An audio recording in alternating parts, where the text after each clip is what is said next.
pertanyaan tadi, sering kita niatnya baik menyebarkan berita-berita kepada orang lain atau dalam bahasa kerennya kita mau update lah, tidak mau ketinggalan menyebarkan satu informasi yang kita anggap baik, tapi ternyata di situ mengandung kebohongan-kebohongan yang disampaikan orang lain. Maka disitulah kalau di dalam, kebetulan saya terjadi dalam Internet Sehat Indonesia, ada trik dan tip bagaimana kita dalam menyampaikan berita atau meng-share. Terutama sekarang kan sangat banyak sekali di grup-grup WA itu yang begitu masuk langsung berita-berita, misalnya sekarang mengenai COVID-19 ini, banyak sekali berita-berita yang beredar. Seperti kemarin-kemarin itu ada beberapa berita, kebetulan saya di sini tidak mempersiapkan tadi, beberapa berita yang tidak sesuai. Misalnya ada satu berita, gara-gara corona, Presiden Amerika mau masuk mualaf katanya. Ada, tapi beberapa orang di situ menyampaikan terus karena mungkin berita ini akan booming di seluruh dunia. Ternyata itu bohong, akal-akalan orang saja mau terlihat tenar. Maka Bapak Ibu dalam membagikan suatu berita, kita mungkin mau upgrade dan lain sebagainya, itu ada caranya. Di situ kalau ada linknya atau ada sumber-sumber beritanya, coba diklik, diketik, langsung dicari di Google, itu pasti langsung ada, langsung muncul semua. Ini sumber dari mana, siapa yang menyampaikan, pasti langsung ada di situ. Jadi untuk kita, maka kita harus benar-benar jeli dalam membagi berita atau dalam menyampaikan berita-berita terbaru itu. Tetap saja di situ kita berbohong, tetapi hasilnya karma, istilahnya dampaknya bagi kita mungkin persennya berbeda, karena kita tidak ada niat. Kita tidak ada niat, istilahnya 4 hal dari kategori-kategori ketika kita berbohong tadi, kita tidak masuk di situ. Karena kita tidak ada niat untuk melakukan kebohongan. Kita tidak ada niat untuk membohongi orang lain, tidak ada niat untuk menipu orang lain. Jadi kejahatan yang istilahnya seolah-olah kita berbohong, tapi sebenarnya kita tidak. Kita hanya tidak jeli dalam membagikan informasi. Itu tidak ada niat kan di situ. Niatnya nggak ada. Niatnya justru malah hal yang baik. Mungkin itu, Romo. Tapi kalau seperti itu, Bante, apakah ada karma buruknya? Maksudnya kalau kita dengan ini kan ada keteledoran kita ya, kejelian kita, kekurang waspadaan kita sembarangan kirim berita yang tidak benar seperti itu. Apakah itu berefek? Ya, kalau memang berita-berita itu mengakibatkan istilahnya kekhawatiran bagi orang lain, penderitaan bagi orang lain, ada sedikit dampak dari kita. Kalau kita merasa saya sudah berbohong, tapi setelah melakukan kita kan baru merasa ternyata tidak benar. Kalau kita tidak konfirmasi, kita tidak istilahnya, kalau sekarang kan meluruskan berita yang sebenarnya, kita sudah merasa berarti saya berbohong. Kita ada perasaan itu kecil akibatnya, tetapi niatnya kan nggak ada kita. Niatnya nggak ada. Efeknya bagi masyarakat atau orang lain, bahkan kadang kerusuhan dan lain sebagainya bisa terjadi karena kurangnya teliti kita dalam jari-jari kita ini kurang teliti untuk menyampaikan sesuatu. Karena kebohongan di sini kan bukan hanya dari mulut ya. Mungkin kenapa itu disampaikan beberapa pertanyaan atau materi-materi saya tadi yang berhubungan dengan ucapan. Ternyata kebohongan saat ini berbeda dengan Sang Buddha dulu ya. Kalau Sang Buddha dulu kan memang dengan perkataan semua. Tapi kebohongan sekarang malah, Bapak Ibu percaya tidak percaya, hampir 90% dilakukan tidak melalui ucapan sendiri, tetapi menggunakan ponselnya. Kita ketik di sini saja sudah berbohong. Niat kita berbohong untuk satu orang, ternyata malah banyak orang kena bohong, kena tipu dari kita. Apalagi SMS yang masuk di HP kita setiap pagi. Bapak butuh pinjaman 4 juta, silahkan. Nah, itu kan setiap hari. Nah, itu. Iya, begitu. iya. Kita harus lebih hati-hati lah dalam membagikan berita-berita. Iya, Bante. Baik. Berarti sekarang berbohong tidak hanya harus melalui mulut ya, bisa melalui Ya. tangan ya. Baik, Bante, ini ada pertanyaan menyambung jawaban Bante tadi. Ada pertanyaan-pertanyaan mengenai bohong dalam pengertian yang dianggap dalam tanda kutip baik ini, Bante. Ada dari teman kita Listianti Herman. Nama budaya Bante, jika kita bohong untuk melindungi orang lain atau seorang dokter tidak memberitahukan diagnosa kanker misalnya kepada pasiennya agar mereka tidak menjadi depresi, apakah akibatnya ada karma buruknya? Seperti itu, Bante. Ini juga ada beberapa pertanyaan, saya bacakan saja, Bante, mirip-mirip. Dari Sengon Jepara, nama budaya Bante mohon bertanya, berbohong tapi untuk kebaikan demi orang lain, apakah bisa gitu maksudnya. Kemudian juga dari saudara Afri Kozan, mohon maaf yang ini agak beda, Arif Vincent juga, Bante, kadang-kadang kejujuran itu menyakitkan dan dapat merusak hubungan. Bolehkah kita memilih untuk diam saja, tidak menyampaikan kejujuran itu? Oke, intinya Ya, di Bante, sini ya. Ada dua pertanyaan ya, Romo. Dua Ya. pertanyaan yang berbeda, tetapi intinya pertanyaannya yang sama. Semua Ya. menanyakan antara kebohongan demi kebaikan. Betul. Ya, Ya, sebenarnya sudah terjadi sejak zaman Sang Buddha, sudah ada kejadian hal ini, di mana seorang pencuri yang lari, ketika seorang pencuri yang lari, ada orang yang menyembunyikan, dan dia ketika ditanya, oh tidak lihat, padahal dia yang menyembunyikan. Dia berbohong supaya menyelamatkan nyawa maling itu. Kalau dia jujur, dia akan meninggal. Ini pernah menjadi satu diskusi yang serius di kalangan kaum istilahnya spiritual, bukan hanya di agama Buddha saja ya. Saya ketika di pertanyaan di gereja ataupun di masjid juga pernah, karena saya menyampaikan tentang 5 sila ketika khotbah di masjid waktu itu. Saya menyampaikan sebagai manusia ada 5 hal yang perlu kita latih, terutama perkataan yang benar itu. Banyak sekali pertanyaan yang masuk, yaitu berbohong demi kebaikan. Bapak Ibu, perlu kita ketahui berbohong tetap sebagai kebohongan, kebaikan tetap sebagai kebaikan. Ketika kita melakukan atau mengucapkan sesuatu hal dengan kebohongan tetapi niat yang baik, tetap kebohongan karena ada niat kita berbohong. Tetap buah karma buruk ada, buah karma baik juga ada. Nah, ini pertanyaan yang pertama. Tergantung besar kebajikannya yang mana. Kalau seperti zaman Sang Buddha waktu itu, dia menyelamatkan satu nyawa orang, satu nyawa pencuri.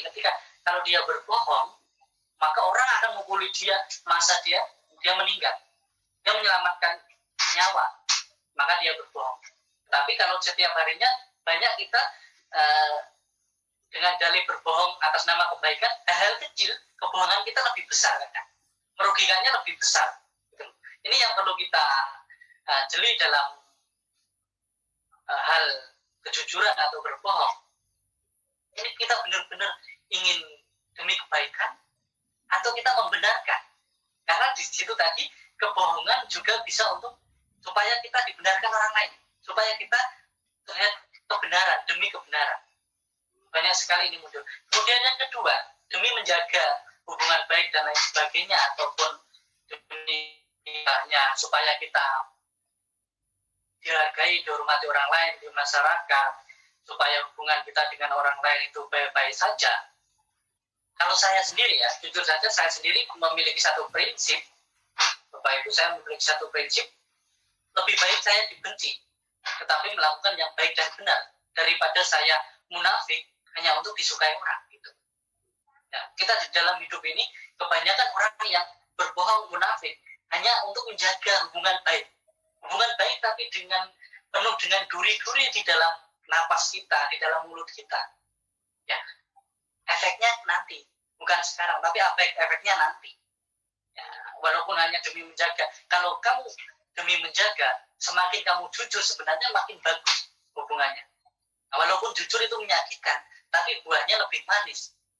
Memang kebohongan kadang membuat orang terlena, dipuji, disayangi orang. Tetapi ketika nanti terungkap, justru malah seperti kamu menyembunyikan bangkai apapun itu, ketika nanti terbongkar, baunya tetap akan seperti bangkai.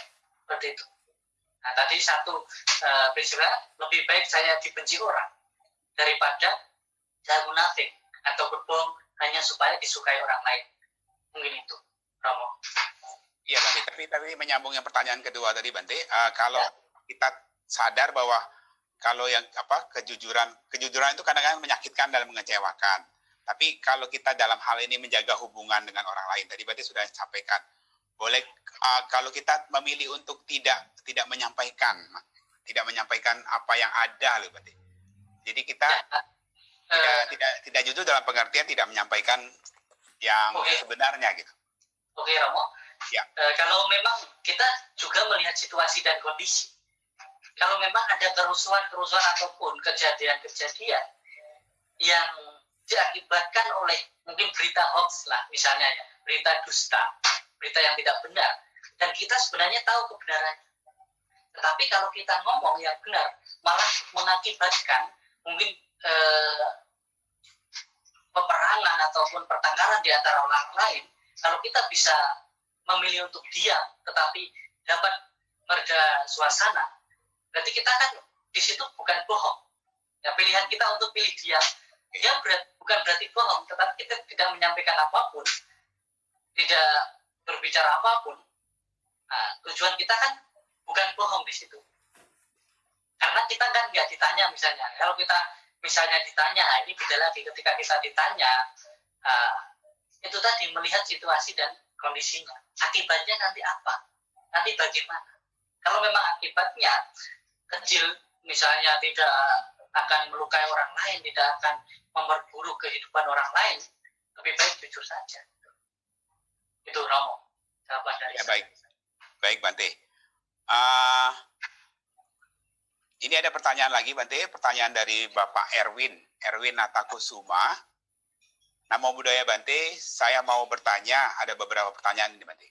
Pertama, jika seseorang sering berbohong dan telah dinasihati berulang-ulang, jadi dia sering berbohong, kemudian ada yang menasihati berulang-ulang, tetapi masih juga terus berbohong terus. Apakah ini ada kaitannya dengan masa lampau dari orang tersebut? Jadi kebiasaan itu muncul dari masa lampaunya. Dan apa akibatnya jika orang tersebut terus-menerus berbohong lagi? Kemudian pertanyaan kedua, apakah orang yang terlahir dengan lidah yang pendek, tadi Bante menyebutkan beberapa tadi ya, 13 itu ada yang macam-macam secara fisik itu, apakah orang yang terlahir dengan lidah yang pendek juga itu akibat dari perbuatan di masa lampaunya yang sering berbohong, Bante? Ya, itu yang pertanyaan ketiga sama dengan pertanyaan tadi mengenai berbohong untuk kebaikan. Silakan, Bante. Oke. Yang pertama, kalau orang itu sudah dinasihati berkali-kali, itu udah pasti disebabkan oleh karena masa lampau, tetapi kondisi saat ini ataupun situasi saat ini mendukung dia untuk berbohong, terlalu melakukan itu udah bisa menjadi satu karakter, bisa menjadi satu kesukaan. Ada orang yang istilahnya dia suka bohong, gemar, istilahnya ketika dia melihat orang lain, ini terjadi kadang berbohongnya itu menceritakan sesuatu dirinya atau orang lain, kalau bahasa kerennya memang hibah lah istilahnya ya. Dia menonjolkan atau ingin mencari popularitas dengan berbohong. Dia kan merasa bahagia, merasa senang. Maupun orang lain mau dibilang apapun, ketika dia udah merasa senang di sini bukan bahagia, senang dari hasil kebohongannya itu bisa menjadi kebiasaan dia, yang menjadi karakter dia. Itu sudah dianggap sudah tidak kebohongan lagi. Banyak kita di masyarakat membenarkan kebohongan itu karena yang lain pun seperti itu, gitu loh. Yang lain pun melakukan seperti itu sudah menjadi hal biasa, berarti sudah menjadi rahasia umum gitu katanya. Nah, kalau bohong demi kebaikan atau apa, tetapi ini karena masa lampau dan saat ini mendukung. Mungkin kalau dia sudah mengalami sesuatu, bukan dari dikasih tahu orang lain atau dinasihati orang lain, tetapi mengalami suatu akibat dari kebohongannya saat ini, akibat yang buruk, mungkin dia lebih mudah sadar lah, insaf lah kalau dalam bahasanya, dia bisa tersadarkan. Ini seperti itu Romo. Jadi yang pertanyaan yang kedua tadi mengenai fisik berarti. Yang lahir dengan lidah yang kondisi lidah ya. Berarti kalau otomatis kalau tidak lahir atau lidahnya tidak seperti kategori yang saya sampaikan tadi, memiliki yang merah dan ukuran yang tepat, udah pasti disebabkan oleh kama-kama dari kebohongannya itu sendiri.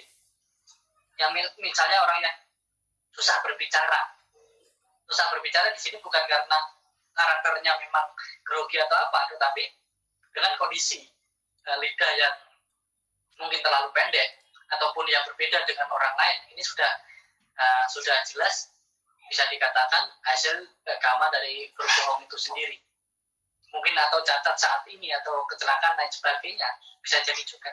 Karena kama masa lampau itu kan bisa muncul saat ini dan dibarengi dengan kondisi-kondisi saat ini. Itu Romo. Baik Bante. Ini ada juga pertanyaan lagi nih Bante. Dari saudara kita di Jepara. Namun Bante mau bertanya lagi dalam soal berdagang nih Bante. Tadi Bante juga sudah menjelaskan sedikit. Kan sering sekali kita berbohong. Bagaimana dalam ajaran agama Buddha itu baiknya seperti apa Bante? Oke Bapak Ibu, ini memang merupakan pertanyaan yang pasti ditanyakan orang ketika lagi ceramah yang menyangkut dengan kebohongan atau kejujuran. Yang sudah berkali-kali, mungkin kalau saya hitung lebih dari 10-50 kali saya menjawab pertanyaan yang sama seperti ini. Bapak Ibu, kita harus tahu dan mengerti membedakan antara berbohong dengan teknik berdagang. Ya, ini ada perbedaan antara kita berbohong dengan teknik berdagang. Mungkin bagi teman-teman semua sudah sering mendengarkan istilahnya penjelasan-penjelasan dengan gambaran-gambaran bagaimana kita berbohong, menipu dengan teknik dagang. Ya, kalau misalnya memiliki barang yang kualitasnya tidak satu, tapi kita bilang satu, kualitasnya yang mungkin yang nomor berapa, tapi kita bilang satu, nah itu berarti berbohong. Tetapi dengan harga-harga, misalnya harga segini kita bilang, harga 1.000 kita bilang, oh ini 1.500. Nah ini merupakan teknik berdagang. Teknik cara-cara mendapatkan satu keuntungan. Tetapi orang itu ketika si pembeli tidak merasa rugi, tidak mengetahui, yaitu teknik berdagang. Nah, kita harus membedakan antara teknik berdagang dengan berbohong, atau kita ada niat, ada istilahnya tujuan untuk menipu orang ini. Ketika banyak kan kita yang di depan mungkin ketika jual, oh ini barangnya yang asli di depan.